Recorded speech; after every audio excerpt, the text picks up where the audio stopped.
Ontem, dia 28 de setembro, o ministro Luiz Roberto Barroso tomou posse na presidência do Supremo Tribunal Federal. Ele assume o lugar de Rosa Weber, que deixou a presidência um ano mais cedo, em razão da sua aposentadoria compulsória na corte.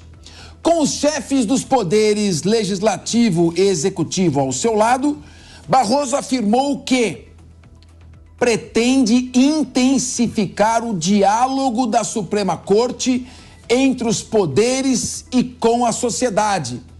Para um pouquinho.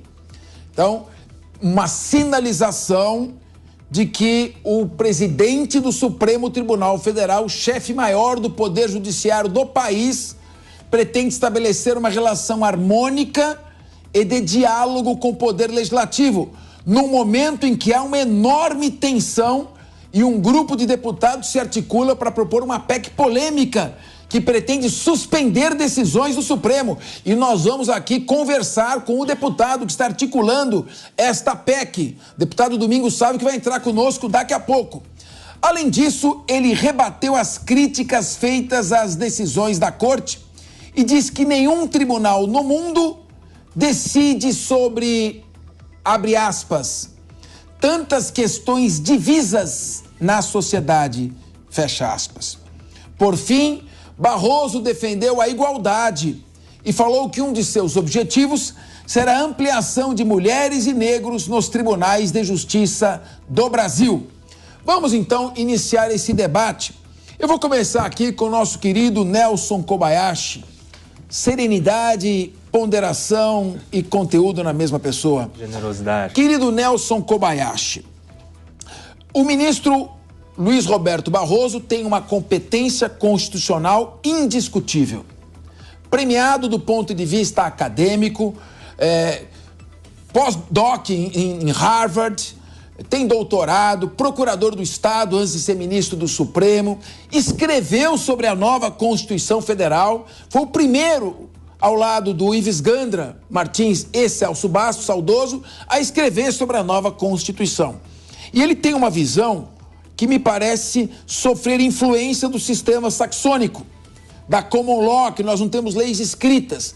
Isso leva a uma excessiva atuação do Poder Judiciário em várias questões, a pretexto de exercer jurisdição constitucional. Como é que você acha que vai ser o relacionamento do ministro, muito cordato, muito diplomático, muito educado no trato, mas ao mesmo tempo cioso do exercício das suas funções constitucionais, que vai dar conflito quando começar a declarar inconstitucionalidade de um monte de lei? Como é que vai ser isso aqui? Pois é. Primeiro, muito boa tarde, Fernando Capês. Nessa primeira oportunidade, parabéns pelo lançamento do seu livro. Estive lá na quarta-feira. Muito obrigado. Né? Dia 27. Um evento grandioso, muitas pessoas de prestígio que estavam lá. Parabéns. Boa tarde aos colegas aqui da nossa mesa e a todos que nos acompanham na linha de frente.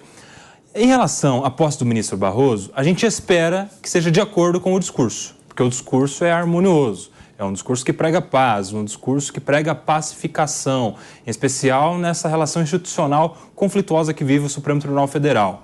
Ele fez uma crítica no discurso de posse, criticando o nós contra eles, curiosamente. Curiosamente, ele faz essa crítica que, recentemente, ele mesmo fez um discurso de que nós vencemos eles. E aí a gente espera que talvez isso seja um símbolo da reflexão, das críticas fazendo o efeito que a gente espera, que é justamente levando o Supremo Tribunal Federal, agora na figura do seu presidente, a um clima de pacificação. A gente viu essa pacificação acontecendo até nos elogios feitos pelo ministro Gilmar Mendes, o decano do Supremo Tribunal Federal, ao agora presidente Luiz Roberto Barroso. Vamos nos lembrar que há alguns anos, cerca de 6 anos atrás, a gente teve um debate, um bate-boca, inclusive com ofensas no plenário, e agora parece que as coisas estão mais harmoniosas também. Mas a harmonia não pode ficar só no âmbito da corte, Capês. A harmonia tem que ser no âmbito institucional republicano também, com os outros poderes da República, com o Congresso Nacional, com o Poder Executivo e, claro, refletindo essa harmonia para a sociedade. A sociedade também tem que enxergar esse clima de pacificação e se reaproximar do judiciário do nosso país. Em relação ao estilo, rapidamente, para concluir, Em relação ao estilo, o ministro Roberto Barroso é alguém muito próximo do ativismo judicial, como você bem disse. Ele acha, na visão dele, isso é o modo dele de enxergar o judiciário, que o Supremo tem que impulsionar a sociedade, tem que empurrar a sociedade para determinado fim, quando, na verdade, a gente sabe que o judiciário deve ser provocado a dizer se é constitucional ou inconstitucional no âmbito do Supremo Tribunal Federal, aquelas normas que a essa corte é levada. É o meu ponto de vista. Professor Marcelo Suano, vamos fazer uma análise sob o ponto de vista político-sociológico. Muito bem. O ministro é um homem extremamente educado, sim, elegante e cordato. Além disso, um homem de uma enorme cultura jurídica, admirável. Só que ele tem posições muito marcantes. Ele tem posições muito fortes. Então eu pergunto, por um lado vai ser estabelecido um diálogo extremamente construtivo com um político extremamente hábil, que é o Arthur Lira. E com um político também extremamente hábil, ele vira deputado federal, presidente da Comissão de Constituição e Justiça e senador, que é o Rodrigo Pacheco. E é um jurista. Os dois são hábeis, os dois são educados e os dois sabem dialogar. E o presidente do Supremo também, homem de diálogo. Com relação à lanheza do trato, não há dúvida. Mas eu pergunto, como é que vai ficar a hora que o Supremo disser: eu vou revogar o crime de aborto, porque eu considero o crime de aborto inconstitucional. Não é o Congresso que tem que debater. É o Supremo que tem que decidir se esse crime existe ou não. Eu vou revogar a criminalização do porte de droga para uso próprio. É crime desde 1976, mas eu acho que não é mais, então eu vou criar uma retórica jurídica e dizer que é inconstitucional e vou cortar. O marco temporal está escrito na Constituição, que é 5 de outubro de 88, mas eu acho injusto. Então eu vou dizer que a Constituição é inconstitucional.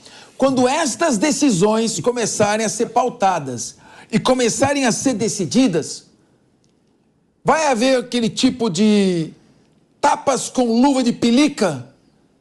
Eu lembro uma vez, Suano, nós estávamos recebendo uns parentes argentinos na minha casa. Eita. E o meu irmão, eu tinha um que tinha 11 anos e o outro 9 anos.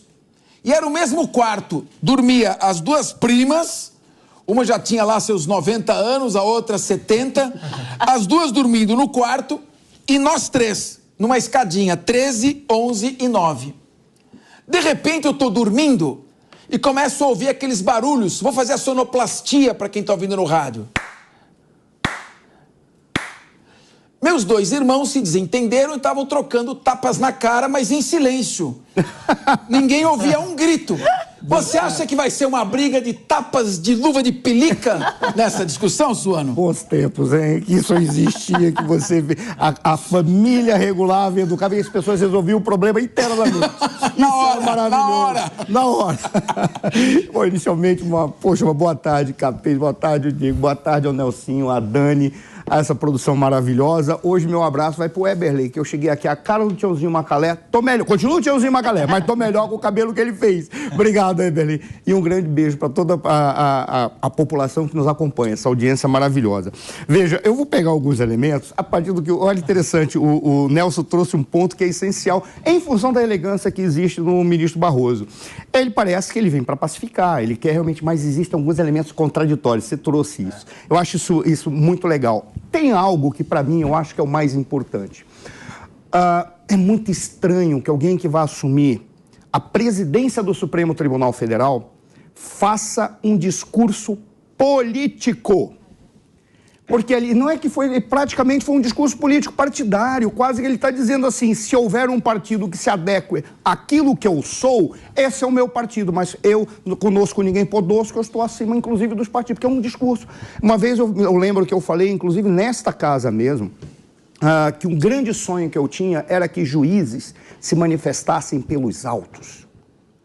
Não cabe a juiz fazer um discurso político de pacificação, e é bem interessante, parece que ele quer pacificar num acordo entre os poderosos, mas a sociedade não está pacificada. Por quê? Porque esses mesmos poderosos, apesar de eles poderem chegar a algum acordo na relação de poder, Continua o mesmo problema de polarização dentro da sociedade, estimulado exatamente por eles. E, em especial, sendo feitos quando você tem uma autoridade que vai exercer a presidência do Supremo Tribunal Federal, que deveria ser uma corte exclusivamente constitucional, mas não é, por uma falha da nossa Constituição, tá? Tudo bem? Mas está na Constituição, né? Tudo bem.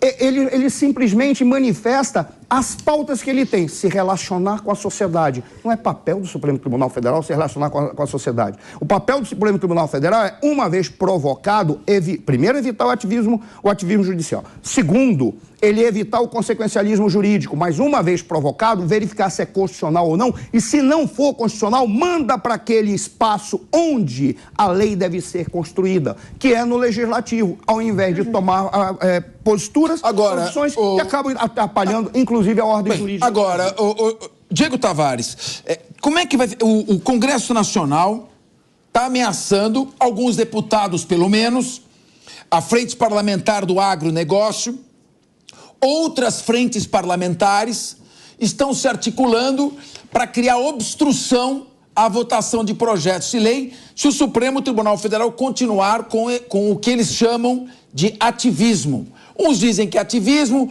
outros na área jurídica dizem que é jurisdição constitucional, mas na visão desses deputados é interferência direta na competência do Legislativo.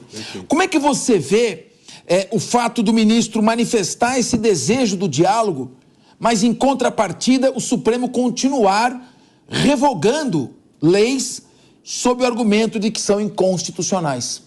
Professor, eu vejo como a situação tua dos teus irmãos ali se estapeando em silêncio, realmente, como você bem colocou. Primeiramente, uma boa tarde ao senhor, boa tarde, Nelson, boa tarde, Dani, boa tarde, professor Suane, boa tarde para a nossa audiência da Jovem Pan. Realmente, esse levante do Poder Legislativo é algo que me anima muito.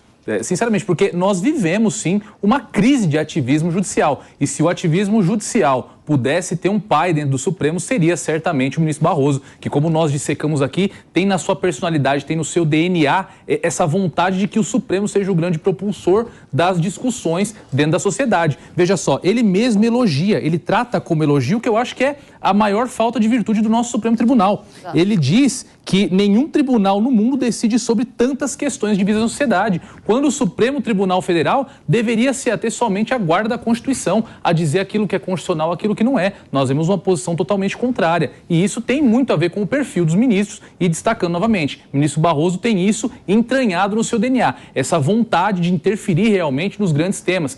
Eu sempre ressalto aqui, no Supremo Tribunal Federal, desde o começo desse ano, nós tivemos todas as grandes discussões que foram travadas. Discutimos lá o marco temporal, a regulamentação do porte de drogas, a legalização do aborto, a volta do imposto sindical, todos os temas que nós trataremos aqui hoje. Veja só, vamos tratar de vários temas e que todos têm a Suprema Corte como protagonista. Então, essa atitude do Poder Legislativo de colocar a mão no peito do Supremo e dizer, opa, peraí, até aqui vocês vieram, mas agora a gente precisa rediscutir essa relação, porque vocês estão fazendo o nosso papel. Eu acho importantíssimo, até para que nós não tenhamos um Poder Legislativo que seja só um grande bueiro de emendas parlamentares e de cargos no governo, que de fato façam valer o grande investimento que o dinheiro dos impostos é depositado ali para que alguma coisa aconteça naquelas duas casas. Agora, querida Daniela Alves, eu pergunto para você, qual é a fonte de poder? Quem hoje detém o poder? O poder pertence ao Supremo Tribunal Federal? O poder pertence ao presidente da República? Ou o poder pertence ao Congresso Nacional? De acordo com o que estamos vendo aqui, quem detém hoje o exercício do poder? Bom, Capês. Não, primeiro, o que você está vendo, o que você acha? Bom, primeiro... Depois eu vou fazer a pergunta. Tá ótimo. Fala, querida. Uma boa tarde, Capês, querido, Nelson, Diego, professor Marcelo Suane, e uma boa tarde também para toda a audiência da Jovem Pan.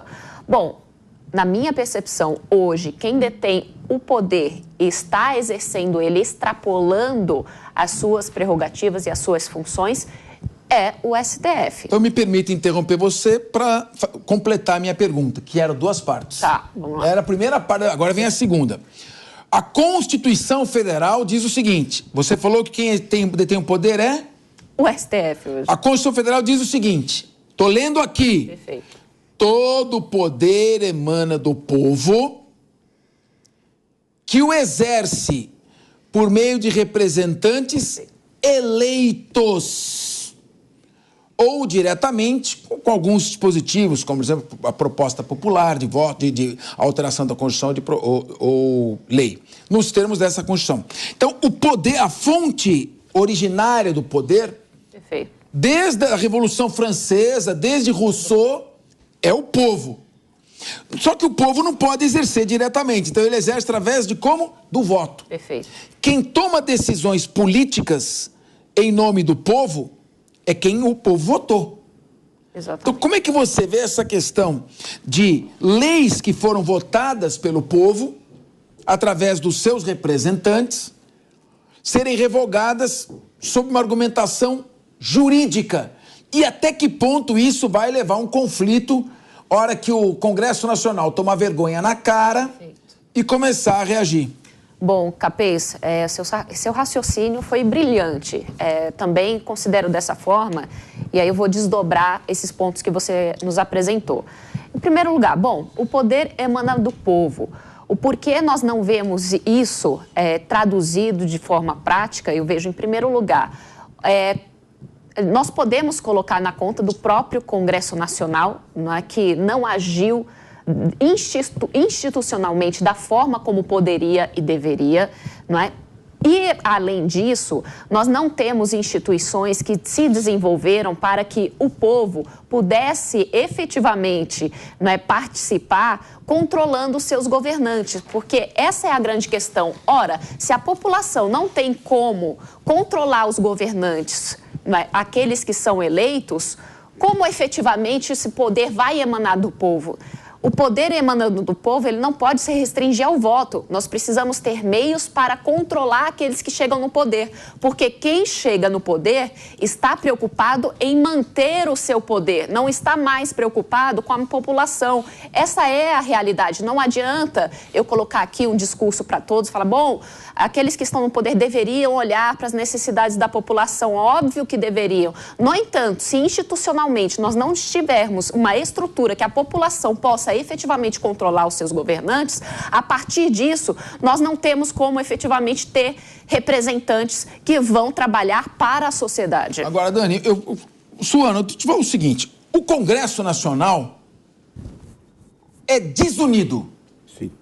Então, o que acontece? Tem um partido, no caso o PSOL, ele tem uma tese política que ele pretende levar, e ele tem todo o direito de fazê-lo, de levar a bandeira política de que deve ser descriminalizado o aborto, porque hoje ele é praticado em situações clandestinas, a mulher tem que ter o direito de interromper a gravidez voluntariamente até os 3 meses de gestação. Por outro lado, uma bancada mais conservadora deve resistir a essa pretensão e se estabelecer um debate. Ora, o Supremo Tribunal Federal também, ele só julga essas questões porque toda hora tem partido político batendo na porta e pedindo para ele decidir. Você não acha que o Congresso Nacional deveria, isso me parece que é um sonho muito utópico, se unir em torno do poder deles próprios? Porque na medida que um deputado, ainda que de um partido minoritário, bate nas portas do judiciário e diz, olha, revoga para mim essa lei que eu não consigo, será que ele não percebe que ele está enfraquecendo o próprio poder que ele tem e ao qual ele pertence? Capês, olha que coisa curiosa. Não me incomoda a desunião no Congresso.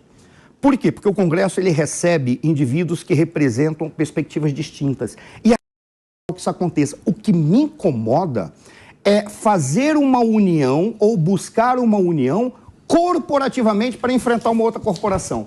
Isso é que me traz espanto e angústia, porque isso é um sintoma de que aquela outra corporação, no caso o STF, ela já está abusando ou se sobrepondo aos demais poderes, porque ela está abusando de um poder que lhe cabe. Agora, meu querido Marcelo,